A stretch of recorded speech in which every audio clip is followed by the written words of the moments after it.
Hush is tuned in. She says, listening as I edit. Nice. Right. 10 seconds.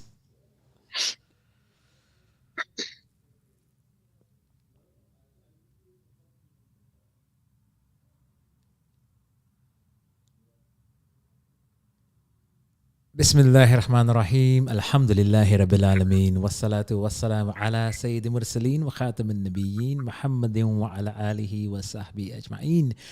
We begin in the name of Allah subhanahu wa ta'ala, Lord of the heavens and the earth, our creator, sustainer and cherisher, and we send our endless greetings, love and praise upon the master of mankind, the best of creation, Muhammad Mustafa Rasulullah sallallahu alayhi wasallam. Assalamu alaikum wa rahmatullah, marhaba, ahlan wa sahlan, welcome and bienvenue, khush amdid, karibu. Welcome. Good afternoon. This is Brother Irfhan, and I'm back in the Drivetime hot seat here on Ramadan FM. How are you guys doing? I hope you're all okay. Hope your Thursday is going well. I hope the youngsters are cracking on with that revision, trying to do their rosé and the revision at the same time. Not easy. Been there, done that. But inshallah, Allah will give you lots and lots of success. It's a kind of semi-gloomy afternoon here. On this Thursday. Weather's not quite sure what it's doing, but hey, it's good. It's Ramadan. Everyone's feeling good. Hope you're feeling refreshed, energized, and I hope you're ready to take a plunge with me this afternoon with our special guest. So today's guest is the rising star of the BBC. She hails from Nottingham, but we're not going to hold that against her, being Leicester. And she is the mid-morning voice of BBC Radio Leicester. She's the multi-talented British Pakistani Muslim building her own Mughal empire. See what I did there? I am talking about, of course, the one, the only Sister Summaya Mughal. Assalamu alaikum, Summaya. Walaikum assalam. What a beautiful introduction. But oh my gosh, now I feel the pressure to build a real Mughal empire. I'm sure you've heard that one before, right? Come on. No, I actually haven't. You are the first. Really? You can take it. Yes, which is terrible, you know. But yeah, no, you are the first. Alhamdulillah, like credit to you. So you are going to build a Mughal empire now, right? Inshallah, deking it. Hopefully, let's see what Sister Summaya, happens. How are you? With only positive vibes. How are you? I'm good, alhamdulillah. I'm doing really, really well. I'm doing great. How are you? Good. How's Ramadan going in the sort of the diminished Mughal empire household at the moment? Because I understand Abuji's in itikaf, right? Abuji is in itikaf, yes. And you know what? I feel always like I lose a bit of my heart when Abu goes into itikaf because he is like, my Abu is like my soul. So I always feel very emotional when and it's funny because the masjid is only down the road, but it still feels like I'm not going to be able to really speak to my Abu for 10 days.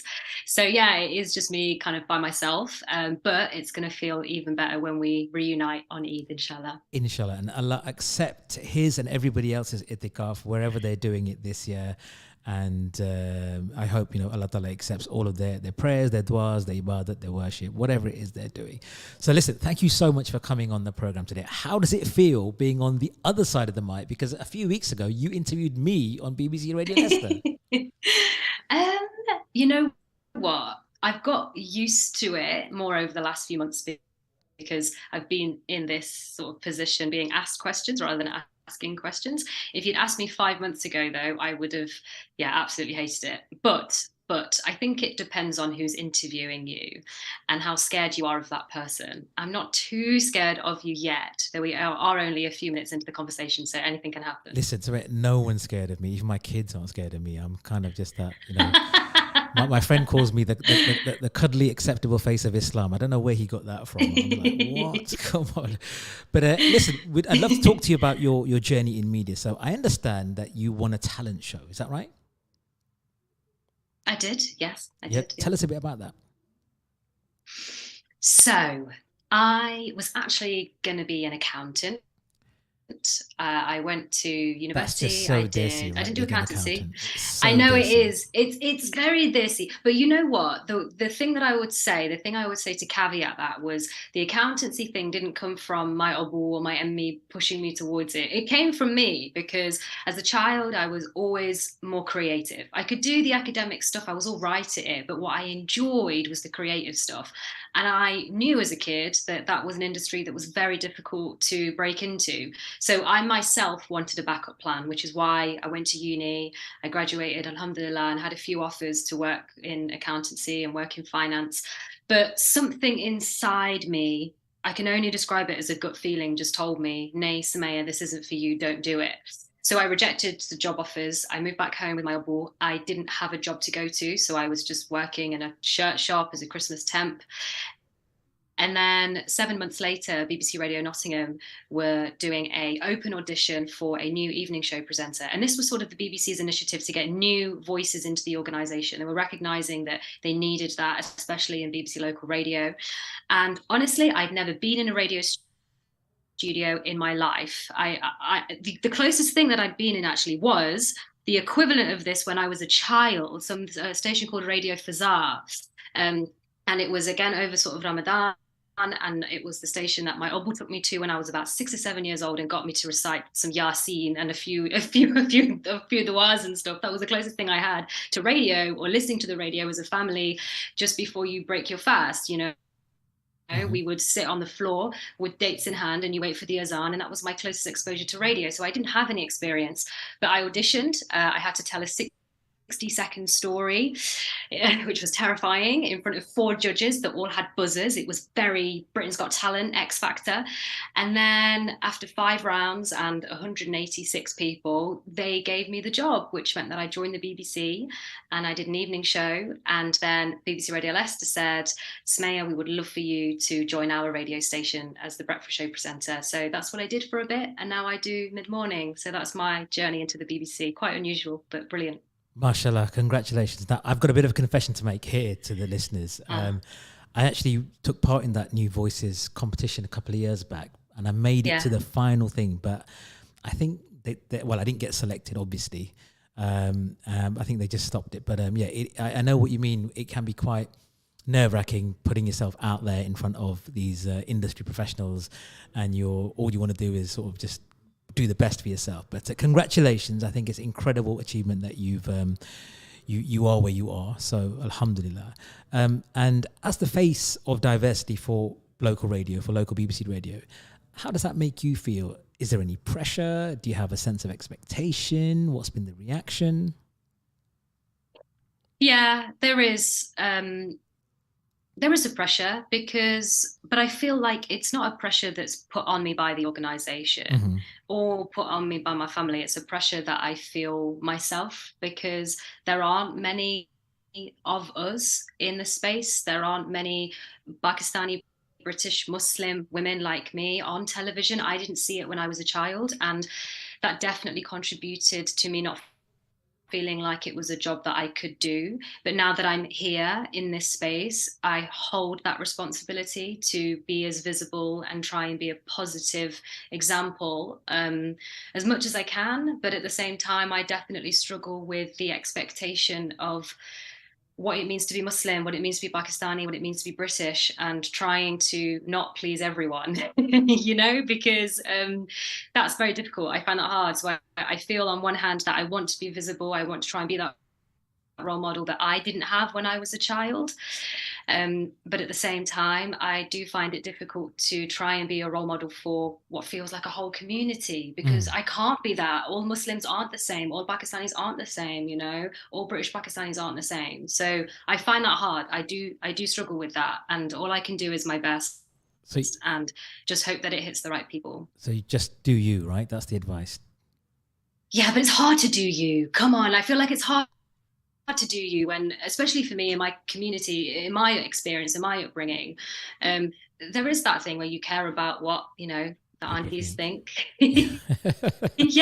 The aunties that are going to end up at my shadi one day. Yeah, I love the aunties. The aunties make great food and they give the best hugs and the best kisses, but I'm kind of scared of what the aunties think of me as well, and I only want to be the best for them, but it's difficult to manage that expectation for sure. So, you know, I've been doing the drive time program weekdays 5 to 6 Monday to Friday during Ramadan, and I have to say we've had some incredible Muslim sisters, all like yourself, are breaking barriers or stepping out of comfort zones and showcasing what they're capable of. So I think it's incredible. And it does feel, I don't know if you feel the same, but we feel like at the moment we're on this precipice where Muslim females and young Muslim brothers as well, but there's a willingness for them to showcase their talents. Do you feel the same? Yes, and I can see it in the contributors that I have on my own radio show. The first example that comes to my head is a girl, and I've forgotten her name, but my amazing producer Kush set her up for my radio show, and she's probably about 16 years old, and she has become a bit of an influencer on Instagram and TikTok and that sort of thing. But the whole reason for her doing what she is doing is for her to spread her love of Islam. And she wears a hijab, and she's trying to show that this is something that you can do if you're a young Muslim woman. It's fashionable, it's a positive thing. I'm happy wearing it. And she is spreading her love of her faith very, very openly with the complete encouragement of her family. So yes, absolutely. I think, and it's beautiful to see. It's beautiful to see and hear a positive conversation about Islam. Fantastic. You're listening to Summaya Mughal in conversation with myself on Drive Time. It's Ramadan FM. If you've got a comment or a question that you'd like to pose to Summaya, drop me a text on 077 488 55055. So I wanted to ask you, Summaya, what's been your most surreal moment working in media, whether it's somebody you've met or just something that's happened, you think, oh my gosh, what is actually going on right now? I think when I landed the job at the BBC, I don't know if that counts because I wasn't kind of in the media, but I didn't expect it to happen. So what happened was they got the 3 finalists at the radio station, and we were all on the breakfast show, and none of us knew whether we got the job yet at the BBC, obviously. And the breakfast show presenter went round and she said, okay, Georgina, I have the script. I've framed it, and it's in my hallway, the exact piece of paper, because they gave it to me and they said, Summaya, you need to keep this to remind yourself, because this journey is going to be crazy. It's going to be up, but it's going to be down, and you need this piece of paper. And it's framed literally in my hallway next to me. And they said, Georgina, it's not going to be you. You're not the winner. And I thought Georgina was going to get it. She was like a poet laureate. She was amazing. She had all these incredible credentials. And it was between me and an amazing, brilliant guy with a great voice called Chevalier, who did so much incredible work within the community. And my Opa was there, my family were there, my friends were there, but I actually got them to come along because I said to them, I'm not going to win this thing, and I'm going to be a bit sad about it. So we all need to go for a coffee afterwards. So just be ready for us to go for a brew, literally. And they turned around and said, Summaya, Chevalier, out of the 186 people who auditioned for a new show on the BBC. And then it literally says on the script, long pause, hold for as long as you can, which is not very nice when you're on the receiving end of it. The winner is Summaya Mughal. And I cried. And the first word that actually came out of my mouth was no, because I didn't expect that I won. What's going on? Yes, exactly. So that was really surreal, because I had prepared myself emotionally and mentally to not win. I didn't expect to win. And then the second most surreal moment was probably recently when I was sat on the BBC breakfast sofa on national television talking about my debut podcast, Brown Girl Can't Swim. That felt like so overwhelming that I almost cried whilst I was on TV, and I had to say I'm about to cry. But that was pinch me moment, 100%. Great stuff. So before we talk about the swimming stuff, one last question. I know for me personally, being involved in community radio voluntarily has helped me to hone my communication skills, and it gives a lot of confidence. How has being on the radio changed your life or improved your skills? Because you seem like a very outgoing, gregarious person anyway, but have you seen a personal development since you've been on the radio? Gosh, you need to ask my producer about that. They'll be honest with you and give you a real So, analysis. Kush, if you can call in right now, the number is... I'm just joking. Has there been a personal development for Summaya? Yeah, it's changed my life. I never thought that I would have a job where I can spend my time listening to the incredible stories that our community has and share those stories and be the platform to do that, and that's what I love most about my job. And through that, by default, I have learned everything single day, whether that's me learning to be a better broadcaster and know how to press the buttons or ask great questions. But actually beyond that, what I've learned most is from my contributors, whatever their age. For example, today on my show, I had two boys, one was 7 and one was 11. And then there was a proud dad talking about how brilliant his sons were doing in sport. And that 5-year-old, that 7-year-old, and that 11-year-old all taught me something new, to the RAF veteran I had on my show, who had an accident. She was in a wheelchair and now she's doing loads of incredible stuff supporting people that work in emergency services. So that range and variety of individuals that I have on my program has kind of contributed to me learning every day, and has probably been my greatest growth. Not necessarily the growth of talking every day, of course, like if you do it enough you get all right at it, right? But it's probably the people that I've had on my show that have taught me the most. Okay. And lastly, on your media stuff, what is the advice you give to people from our backgrounds who want to get into the media? It's not easy. I'm going to be really honest about that. It's not easy, and there may be challenges that you don't necessarily expect to happen. However, you can overcome them. And I mean that in relation to, if you, like me, if you don't see people like you, how can you possibly feel like that is something for you when there is space for you? What I would say is that the media landscape now is definitely trying to be, at least, a lot more inclusive. So if I think about the BBC alone, there is a real push for diversity of age, diversity of class, diversity of ability, everything. So my advice would be, yes, it might be difficult. I would always encourage that you get an education and that you have something you can always fall back on, whether that's a great business idea or whether that's academia. I did that, and I think it's definitely helped me become a better broadcaster. So I would definitely encourage that, and not putting all your eggs in one basket. But I would say that it's a good time. It's a good time, and that your platform doesn't necessarily have to be a big media outlet like the BBC, because even the BBC has recognized that social media and online and digital is important. So where you can build that profile and showcase your work on your own social media pages in your own way, do it. Because if eventually you do get a job with a bigger broadcaster and that's what you want to do, all of those skills that you would have obtained creating your own content, writing your own articles, doing your own radio show, all of that will contribute to you being a better broadcaster with a large organization, if that's what you want to do. So create your own stuff, go for it. It will be hard, have a backup plan, but now is a great time for diversity.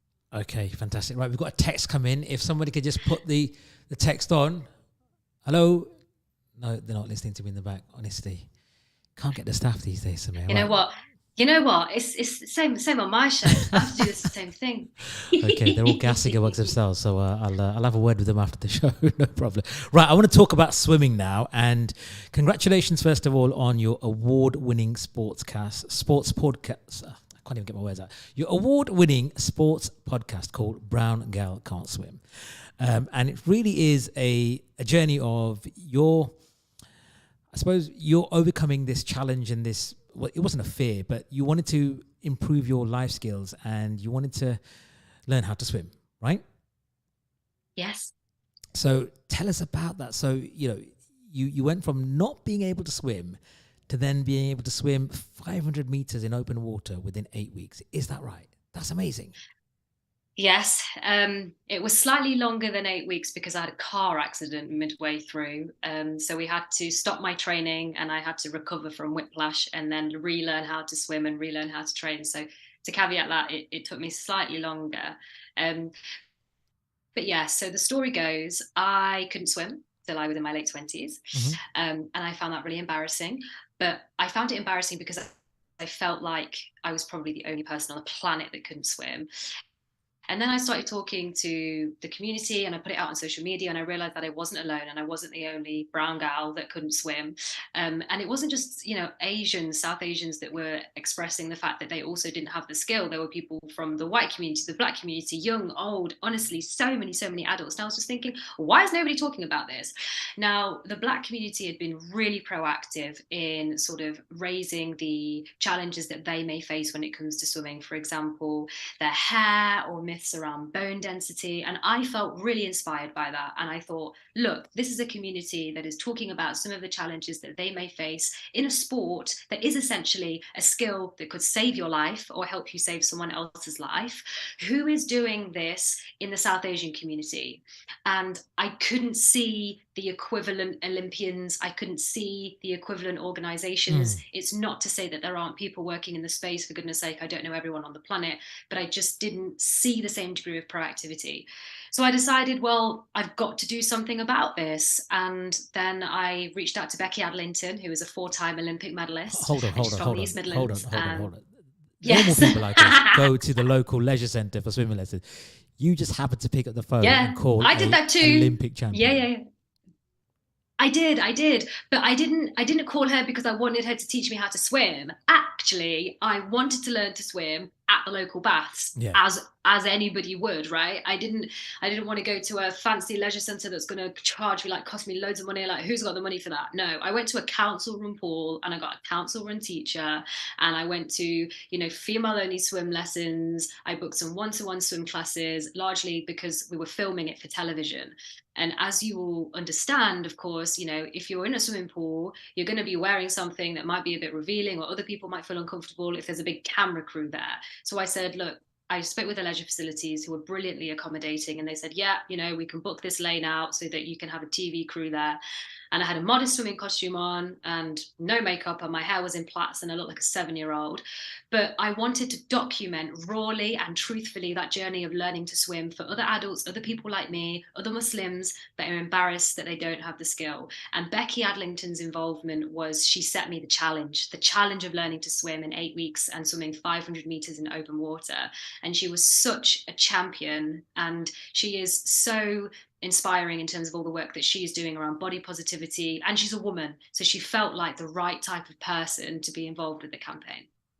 Wow. So I just want to ask you a bit more about how you felt when you were about to take this journey, because a lot of times, a lot of people who put things off for whatever reason, it could be a fear, but then as the older you get, it becomes like this elephant in the room, right? What was that first lesson like when you're driving to the pool and you're getting changed into your gear and you're thinking, right, do I back out or do I just go through with this?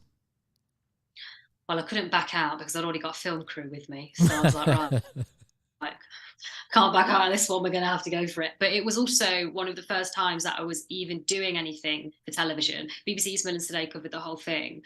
So that was scary because I've got a lot of experience in radio, but I don't have as much experience in television and having to coordinate a cameraman whilst I'm in a swimming pool. Like, come on, that's serious multitasking. But in relation to the emotion, I was terrified.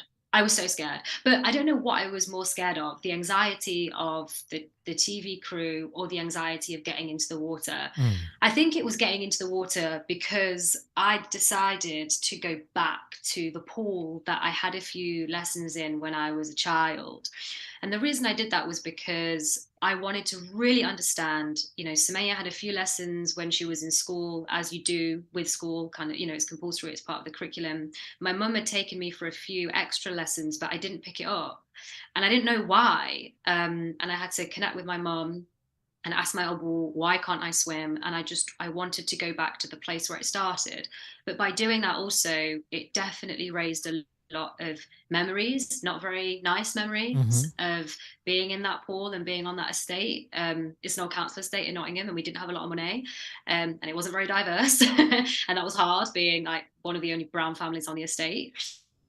So yeah, it was quite triggering, but I'm really glad that I did it. I did cry in the pool, probably because of all of that emotion, but that's the truth of the situation, and I decided to put it out there because I think it's important to show that vulnerability. And I'm glad that I did, because I think that's what people connected with. Did you feel that you were carrying some sort of generational emotional baggage with you? Because you mentioned in the podcast that your pops, Abuji, he couldn't swim, and he's now been inspired to swim as a subsequent result of you achieving your goal. But did you feel that because of he was maybe carrying that it had been passed down to you somehow subconsciously?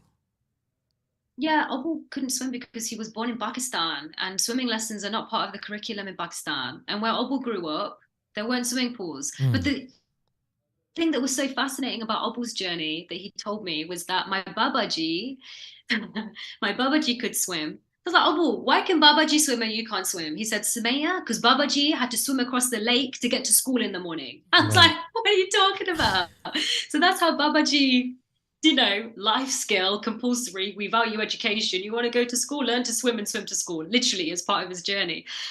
But yeah, I totally like, and that is definitely one of the reasons I think why so many individuals in our community may not swim. There will be people that can, there will be people listening to this that can, and that's brilliant. But for me, my Obul raised me from the age of 12 upwards, and as a Muslim, when you hit puberty, modesty and things like that become more important, Mm-hmm. and there are different things that become compulsory.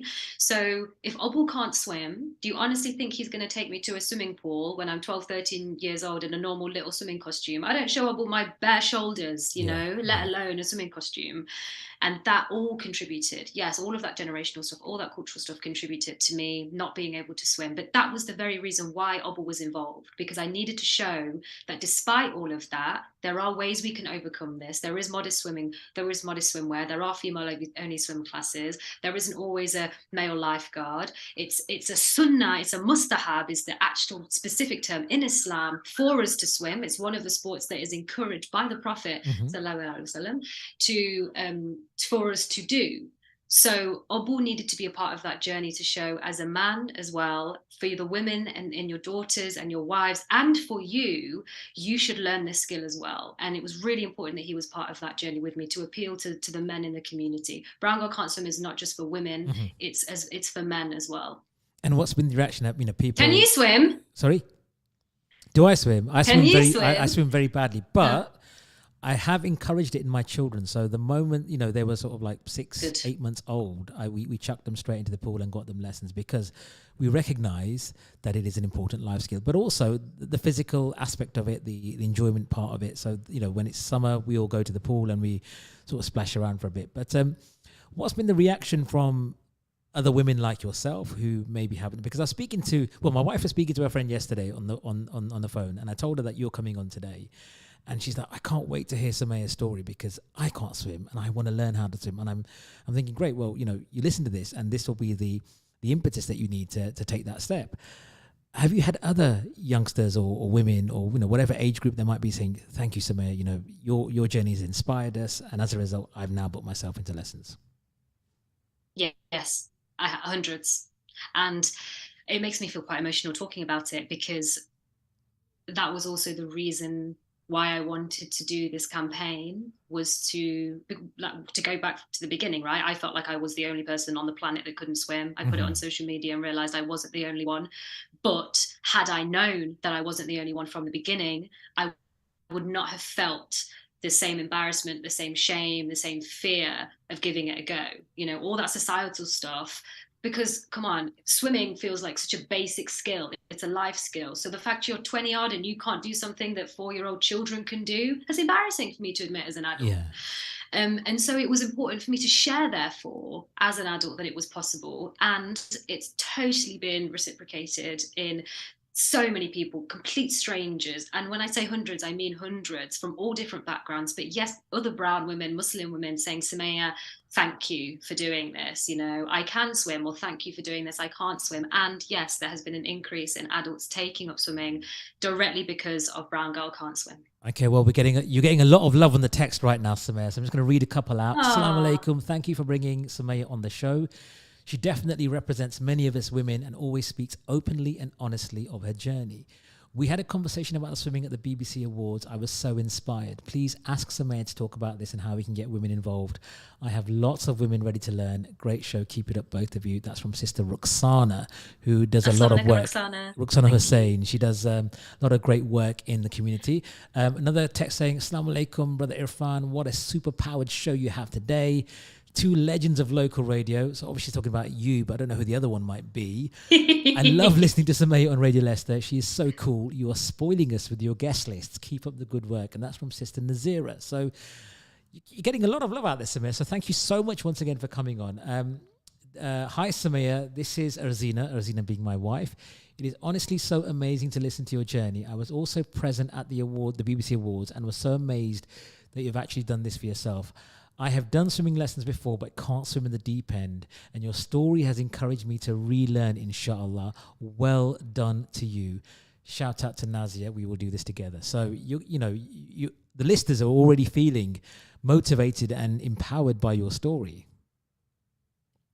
Shukriya, thank you. Assalamu alaikum, and lots of love to all of you. And Arzina, that's who you said it was, the final message. Yeah.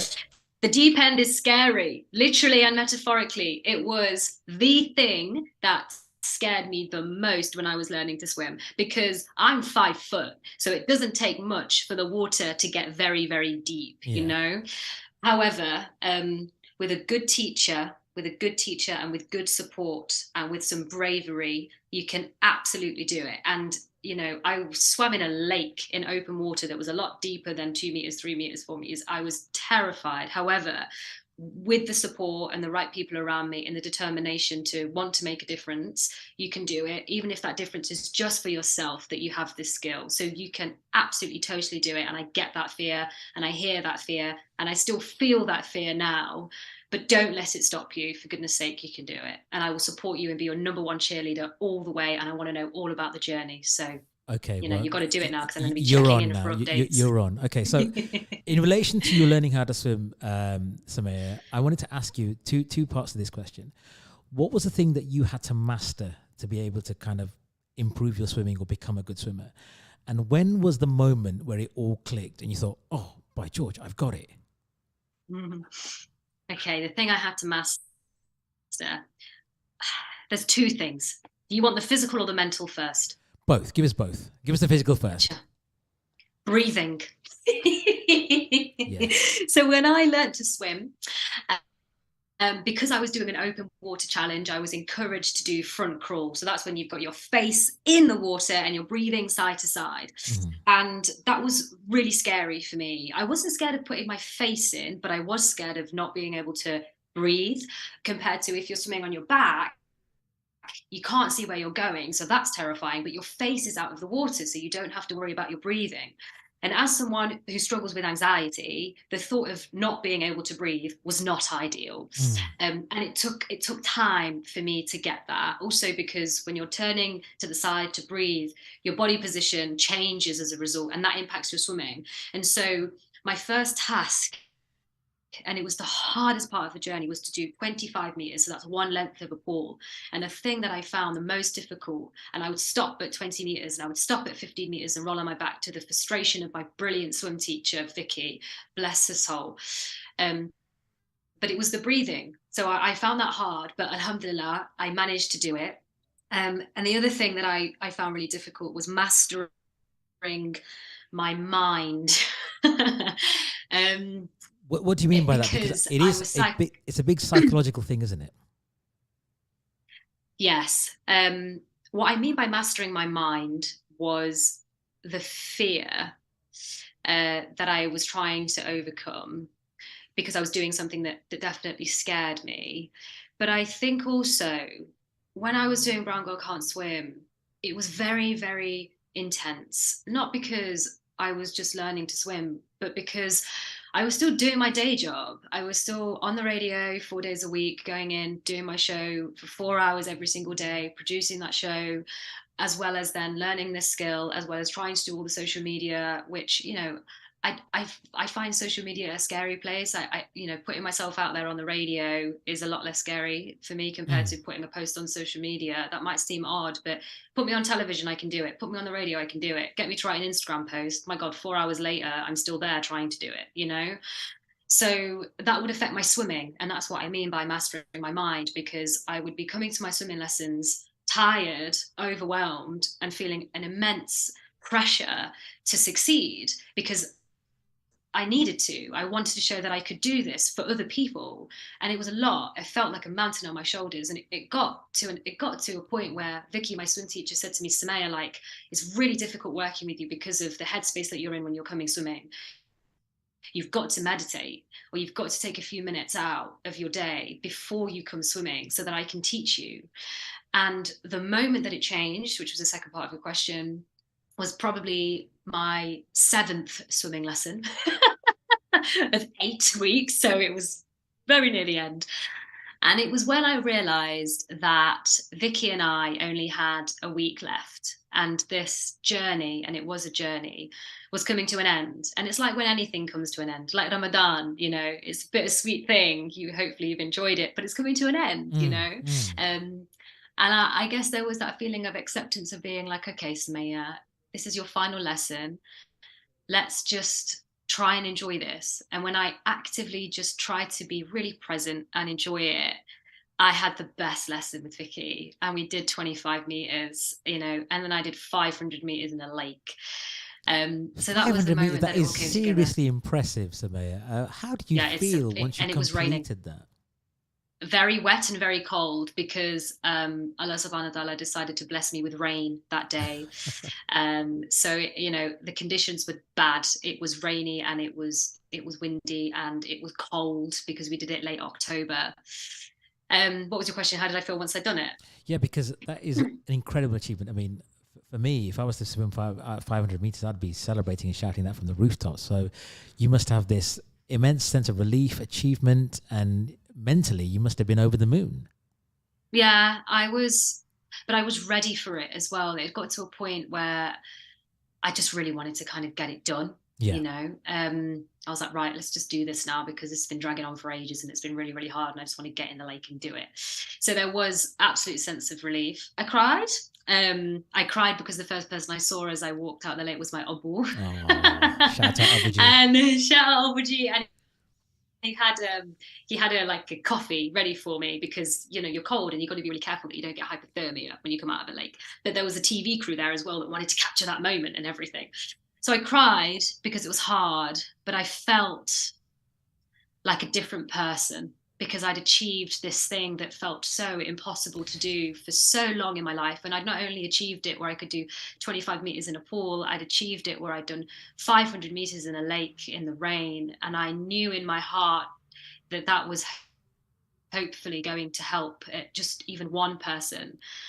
And that was what got me emotional, because it felt like... Did you feel liberated? Did you feel free? Inshallah, it's been worth it. Did you feel liberated, Summaya? Yes, I felt liberated.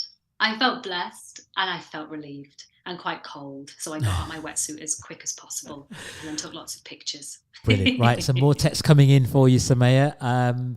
This listener sent a message saying, I have a disability, so only hydrotherapy has been suitable for me due to my needs. I had been doing this from young at our local hospitals. I'm an adult now, and this show has inspired me to get back into the pool and get my legs moving freely again, inshallah. What a wonderful message. So whoever that is, wish you all the best and let us know how you get on. But that's incredible. Listening to you has inspired this listener who has a disability to get back in the pool again. Fantastic.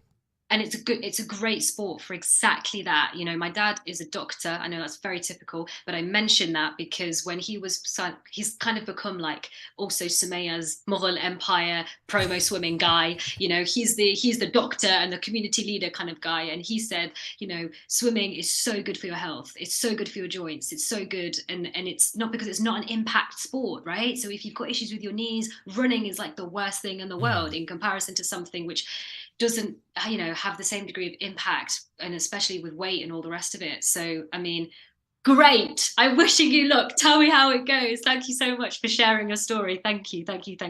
Fantastic. So I want to ask you about the mental health aspect of it. So obviously I'm assuming you go swimming quite regularly now, and that's had a massive impact on your overall physical health. You must be in great shape. What's it done for your mental health? It is so interesting when I think about... Because you talk about anxiety. So yes. Has there been an improvement as a result of the swimming? Swimming was the thing that used to give me, or the thought of being in water, fear. Just fear, which is, that's what leads to anxiety. Anxiety is underpinned by fear.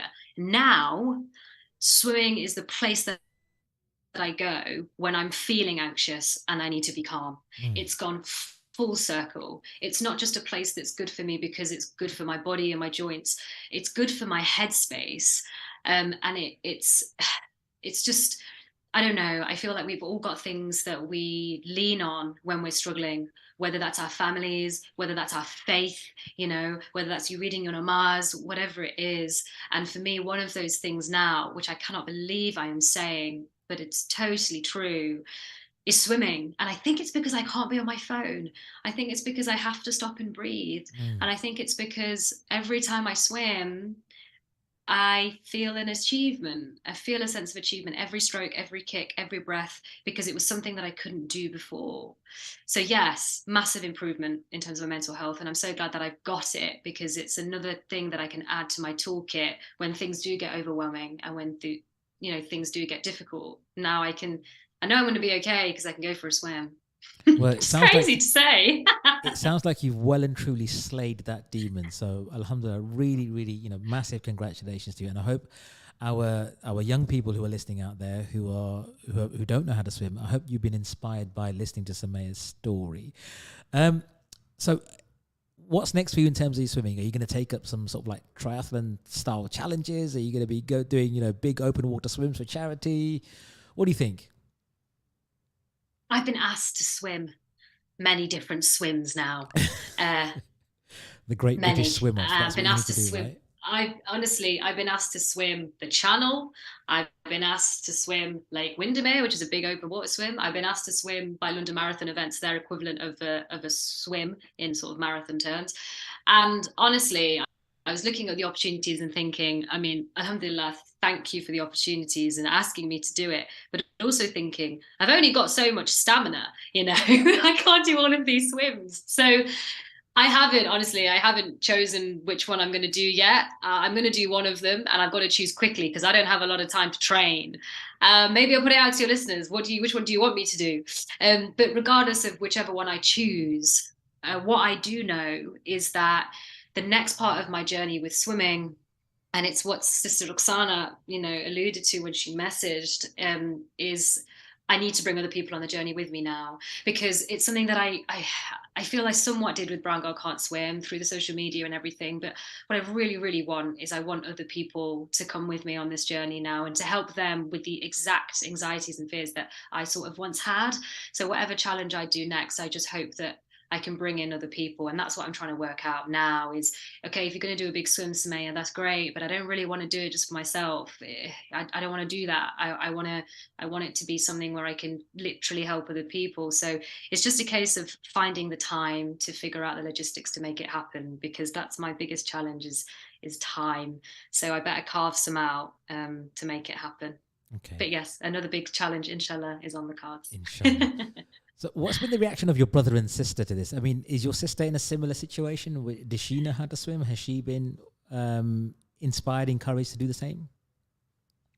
My sister will have a different experience because she's a couple of years younger than me. And I do remember her also being scared of swimming. My brother is interesting because he's 5 years older than me, so I'm middle child. My brother said that he can swim a bit, but he's not that strong. So, and I did wonder, why is it that my brother can kind of swim and I couldn't? And I think, I mean, to be fair, what my brother would turn around and say to me is, Summaya, you just weren't very good when you were younger in school. So you just that's what it's come down to, you weren't very good at PE, which is obviously what your brother's going to turn around and say to you, isn't it? He's just like, you're just not very good, mate. That's why I was better than you, essentially. But Bajan was really inspired, and it was beautiful to hear him on the podcast and that final episode. I couldn't hear what he was saying because obviously he was on the riverbank when I was in the lake, doing my swimming, and he was really, really proud. And come on, your big brother never tells you that he's proud of you. He's there to it's not tease job. you. It's not a job. It's not, he's there to tease you and put you in your place, But when I heard that he was proud of me and that he was inspired as well, that kind of, it hit me in my heart. So he's been inspired, which is good. Fantastic. Right, we've got a minute and a half left of the show, so I'm going to just give you the last word here. So what's your message to our listeners? Oh my gosh, the pressure. Of course, Ramadan Mubarak is the first message to to the beautiful listeners. Thank you for your time. Thank you for your ears. Thank you for your support. I hope that my story and my journey inspires you in some way to take up that thing that you've been putting off, whether that's swimming or otherwise. And if it is swimming and you do feel embarrassed or you know someone who can't swim, please don't let it be something that you put off and feel embarrassed about. I hear you, I feel you, I see you. Give it a go. It will change your life. And Eid Mubarak in advance. Lots Thank of you. love, And Summaya. thank you so much, Summaya, for coming on our program. BBC Rising Star, Summaya Mughal. You can catch her on mid-morning, BBC Radio Leicester, doing what she does best. Eid Mubarak to you and Abuji in advance for next week. Thank you again. This has been Drive Time with me, Brother Irfhan. Make sure you tune in tomorrow at 5 p.m. where we've got the Chief Executive of the University Hospitals of Leicester NHS Trust, Mr. Richard Whittaker, coming into the studio to talk all things health and leadership. But that's it from me. I want to say thanks once again to Summaya. Keep in touch with the Summaya and we'll see how it goes. But between now and tomorrow, stay safe. Remember us in your du'as and take care and go easy